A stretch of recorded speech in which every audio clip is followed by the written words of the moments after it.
Alright guys, man, I had a long day today, but this is old reliable from the future. This video that you're about to see was from a month or two ago. So I'll put up the date when I'm showing the different days that I went back.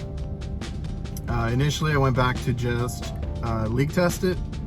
So on my own, when we were doing maintenance on the coolers and freezers in that kitchen, I went through with a leak detector and I was testing out this leak detector that I have from Elitech now, and we didn't catch anything and everything was fine. So I was like, worried about the zoom lock push fittings, and I just wanted to go over a comment. So somebody commented, and the name, I had to look for it. His name was 3phase 460. He said, dude, your head pressure was way too high. Totally agree. I didn't even catch it. So I want to thank him for pointing that out. That's why some of you guys, you catch stuff that I don't catch, and I'm just there in a hurry, or for whatever reason I missed something. And basically I was using my S-Man manifold that day, and I forgot to switch the refrigerant. So it's still reading 410. 410, it looked fine, but it was 404, and it was around 370 psi, 350 psi, something like that. So we were high head pressure. That probably caused what happened in today's video. So just a heads up, I do mention in the video that I wasn't allowed to touch these as far as cleaning coils and stuff. They do not have filters or anything like their older equipment that we do take care of. But new manager has given me the okay to do these new units, take care of them, because look at what happens. You'll see what happens. And yeah, thanks for the comment, 3phase 460. Just something I completely made a mistake on, and enjoy the video. So we're back at this one.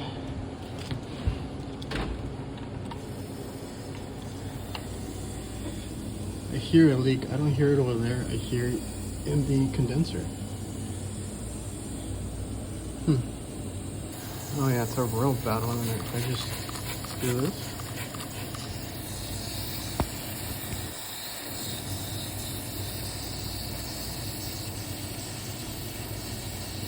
It's up there. Oh shit, it's right there.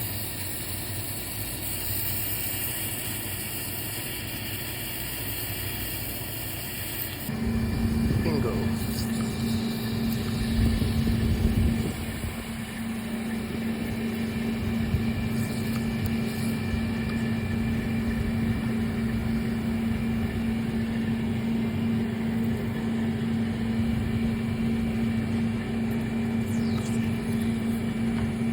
All right, so here's my little bin.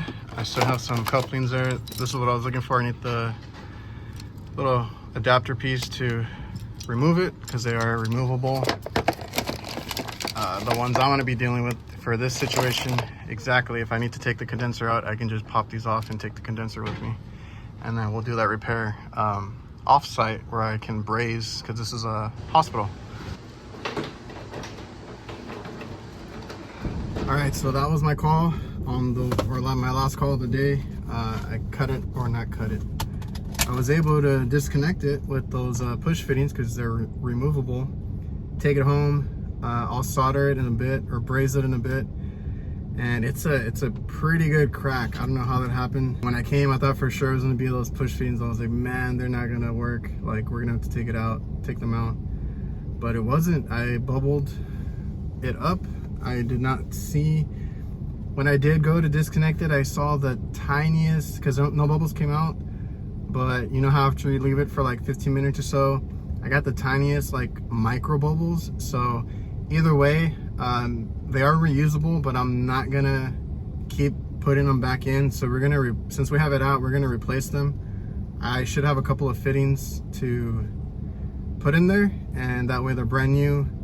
And if this brazing patch goes well, then everything should be fine.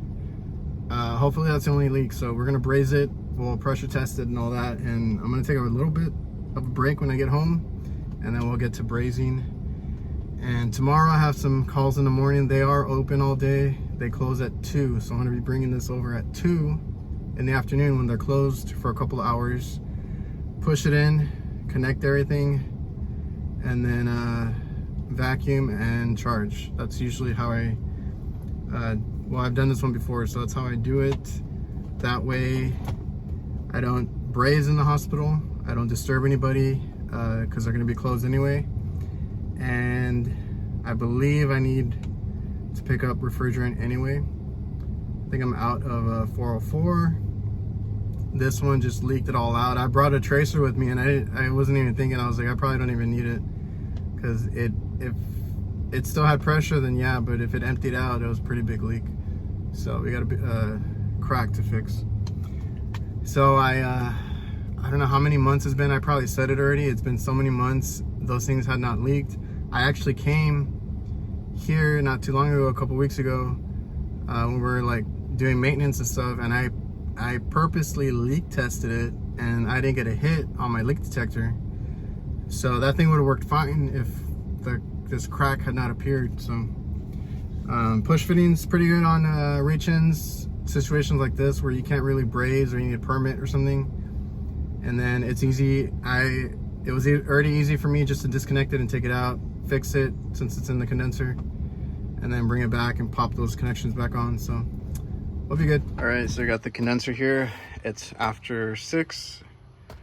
I'm home, have the luxury of working on this here at home. So I need to flip it over, get this cage somewhat off so I can reach it, braze it, and then I might use the old connectors to cap off the ends, and then we'll pressure test, make sure that's the only leak, and then I will replace the connectors with new ones just to be safe. All right, for some reason I thought that was gonna be harder. You just take off 2 screws on this side that were holding this panel, and then 2 on that side, and then it slides up and out. Just be careful with the discharge line, which is a line that's cracked, so probably made it worse, but we're gonna patch it anyway.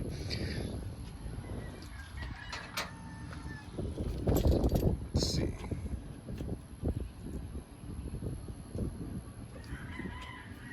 Just gonna make myself a little path here.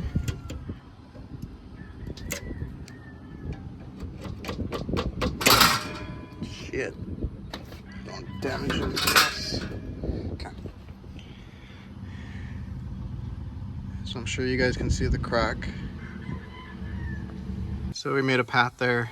This is not a patch that I normally do right there. This one was very easy to get to. Hopefully nothing else down there is leaking, because then these are riveted in. You can probably get it out though. And then, but I've done plenty of crack repairs before, and they hold. So I think we have a good shot at this. And then I'll try and kind of lean this off to the side and wash the coil here, because over there we just use, you know, the can of that to kind of try and push it out, but I can give it a good cleaning while we're here. So let's get to patching.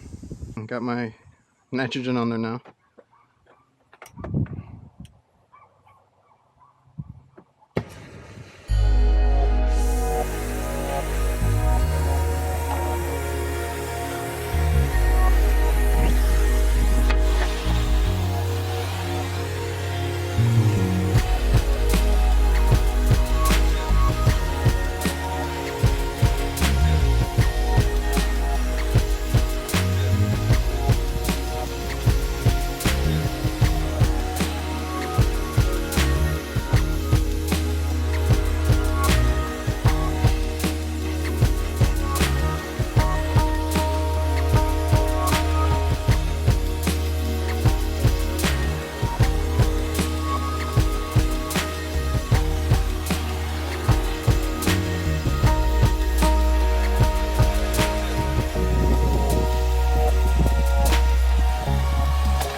Alright guys, simple as that.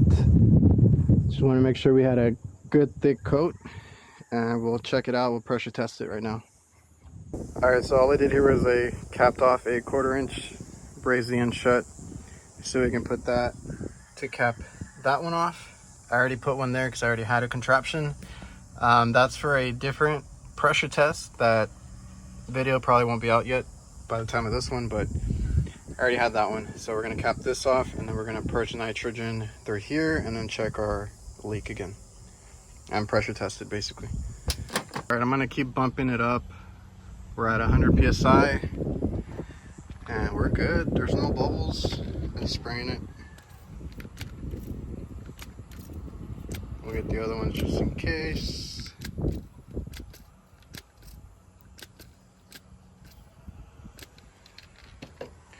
And right now I'm not worried about those because, like I said, I'm going to change those out for new connections, but we're holding pressure and I'm not getting a hit over here.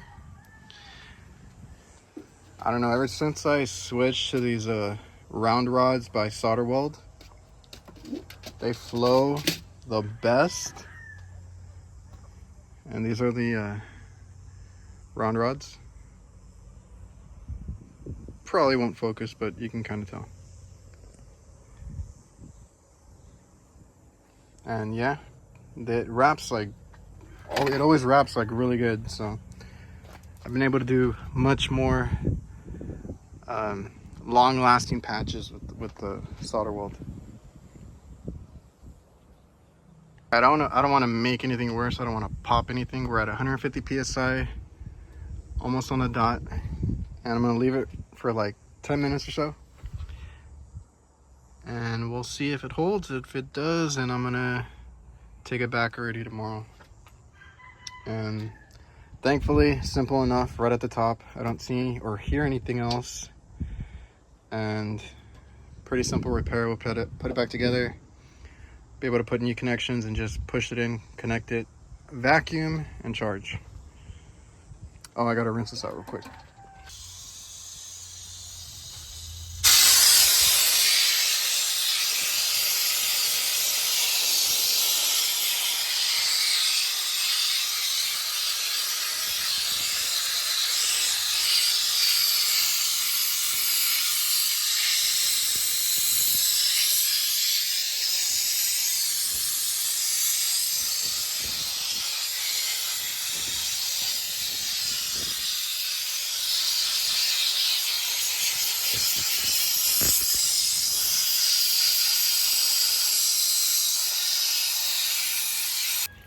Damn, that actually came out so dirty.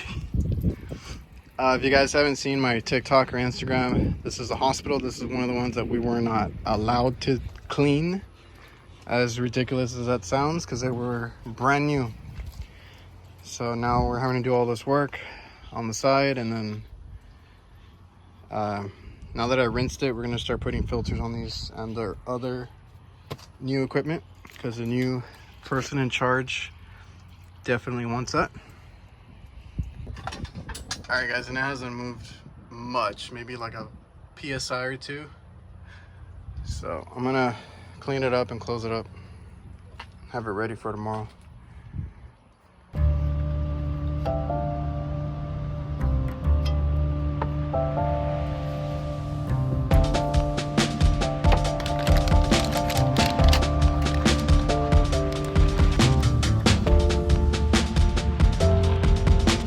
We got the cart locked and loaded. Not a lot of clearance when I'm hooked up for like big blue hoses or any special kind, so we're gonna connect it, put it in, vacuum through the manifold because this has a micron gauge built in, and then we're using the big boy vacuum, weigh it in, and we'll be fine. Sometimes you just need the simple setup.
had to get out of there to beat traffic.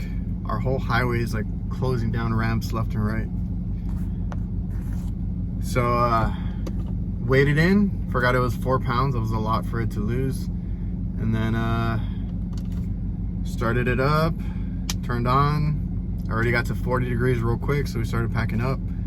And that's it. This time it wasn't the fittings themselves, although after I made my correction, because I don't want to use them on a discharge line where it's like extremely hot, we corrected that, didn't have any more issues. I bubble tested them just in case, but like I probably showed in the beginning of the video, we're here every month. It's a hospital. They want us here often, making sure everything's clean and you know, all that. So I had just came in and I actually went with a leak detector just in case, because I had some new ones to try out, and I never got a hit, never got anything crazy. Now me tugging and pulling on it back and forth, I had an issue more so with the unit than the fittings themselves, because I had no space. I'm in there, my elbows are almost touching, trying to like reach in there and do like all the work that I had to do. So I had more issues with the space more than anything. So my only concern was pushing it. I had to pull it out to do the fittings, and then I had to push it back in. And hopefully, well, I checked afterwards just in case, and I didn't get any bubbles, so I just insulated it back up, put all the panels back together, and the thing dropped. That's gonna do it, guys. Remember to like, comment, subscribe, all that good stuff, and I'll see you guys.